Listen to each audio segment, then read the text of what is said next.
식이 이어지고 있고, 여기에 더해 동방위성 연말 콘서트 출연까지 공식 확정되면서 팬들 입장에서는 자연스럽게 기대감이 높아질 수밖에 없는 상황이죠. 최근 영상 업로드가 조금 뜸했던 이유를 먼저 설명하자면, 사건은 며칠 동안 외지 일정이 있어서 계속 이동 중이었고, 그 때문에 제때 영상을 올리지 못했습니다.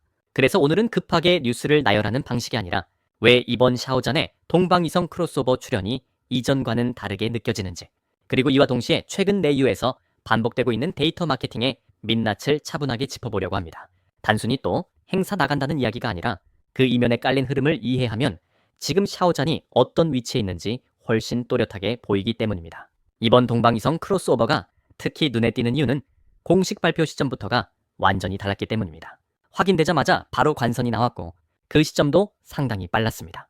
예전에는 샤오잔이 대형 행사에 등장할 때 종종 공중 강화, 즉 막판에 갑자기 등장하는 형식이 많았는데, 이번에는 그런 방식이 아니라 처음부터 정상적인 공식 절차를 밟아 공개가 이루어졌습니다. 이 과정에서 온라인에 떠돌았던 신청 명단 이야기가 함께 언급될 수밖에 없는데, 당시 명단에 성이 샤오인 인물이 있어 많은 사람들이 샤오잔을 떠올렸지만, 확인해보면 그 인물은 샤오잔이 아니었습니다. 즉, 샤오잔은 애초에 1차 신청 명단에 포함되어 있지 않았다는 뜻이죠.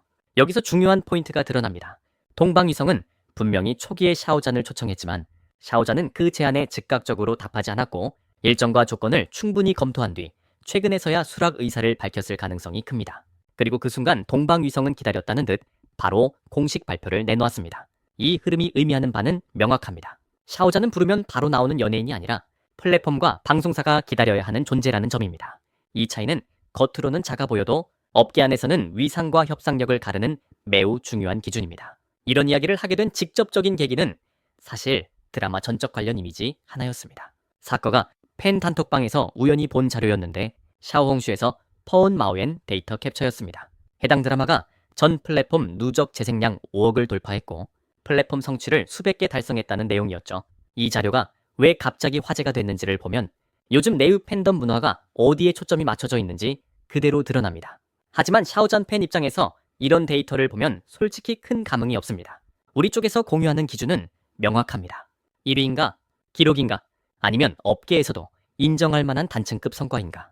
이 정도가 아니라면 굳이 꺼내서 이야기조차 하지 않습니다. 그래서 이런 전적이 단톡방에 올라왔을 때 느껴지는 감정은 자랑스러움보다는 거리감에 가깝습니다. 마오엔 데이터의 구조를 조금만 들여다보면 이런 착시가 왜 생기는지도 쉽게 알 수 있습니다. 마오엔에서는 사실상 어떤 드라마든 100개에서 300개 정도의 성취는 기본적으로 해제됩니다. 플랫폼 내부 기준에 따라 자동으로 쌓이는 항목들이기 때문이죠. 더 중요한 건 비교 지점입니다. 2025년 기준 마오엔 연합 차트 1위를 차지한 작품은 짱 아이촨이고 누적 수치는 이미 20억을 훌쩍 넘겼습니다. 반면 비교 대상이 되는 그 드라마는 반경한 지 여러 날이 지났음에도 불구하고 5억 수준에 머물러 있고 단 하루도 마오엔 1일 차트 1위를 차지한 적이 없습니다. 대부분의 날이 2위나 3위였고 매일같이 다른 작품에 눌려 있었습니다.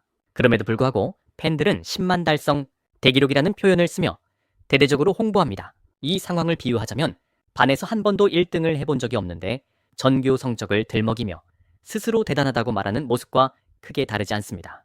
이런 현상이 더 문제적인 이유는 일반 네티즌들이 데이터 구조를 잘 모른다는 점에 있습니다. 억 단위라는 숫자 하나만 봐도 대단해 보이기 때문에 그 뒤에 어떤 기준과 비교가 필요한지까지는 생각하지 않게 됩니다. 바로 이 지점을 노려 팬덤과 마케팅 계정들이 함께 움직이며 착시를 만들어냅니다. 수치 하나를 떼어내 강조하고 플랫폼이 준 성취를 마치 업계 최고 기록인 것처럼 포장하는 방식이죠.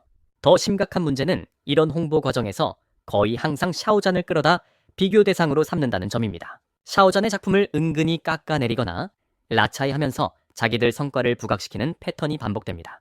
이런 모습을 지켜보면서 사커가 느끼는 감정은 솔직합니다. 정말 역겹기도 하고 한편으로는 우습기도 합니다.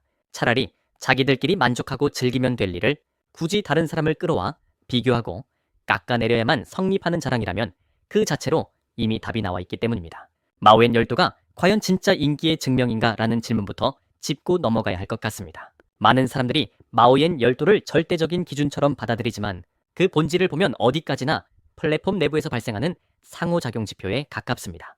클릭수, 댓글, 탐막, 공유 같은 반응이 얼마나 집중적으로 발생했는지를 수치로 환산한 것일 뿐 작품의 완성도나 대중 전체의 영향력을 종합적으로 반영하는 지표라고 보기는 어렵습니다. 문제는 일부 팬덤이 이러한 상호작용을 자연스러운 반응에 맡기지 않고 특정 애플리케이션이나 도구를 사용해 시간대를 맞춰 단체로 댓글과 탄막 작업을 진행한다는 점입니다. 이렇게 인위적으로 만들어낸 수치를 과연 진짜 인기라고 부를 수 있을지는 의문입니다. 더욱 아이러니한 사실은 그렇게 조직적으로 움직였음에도 불구하고 단 하루도 1위를 차지하지 못했다는 점입니다. 이 대목에서 결론은 분명합니다.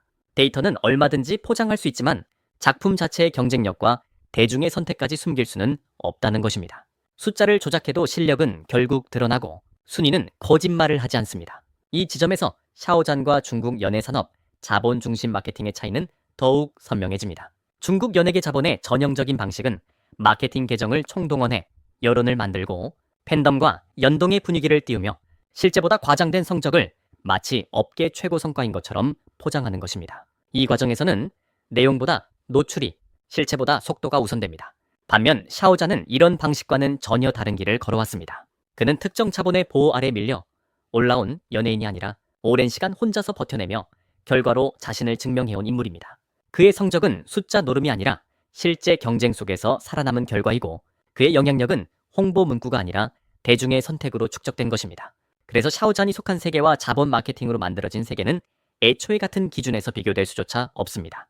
하나는 자본의 논리로 움직이는 세계이고 다른 하나는 실력으로 평가받는 세계이기 때문입니다.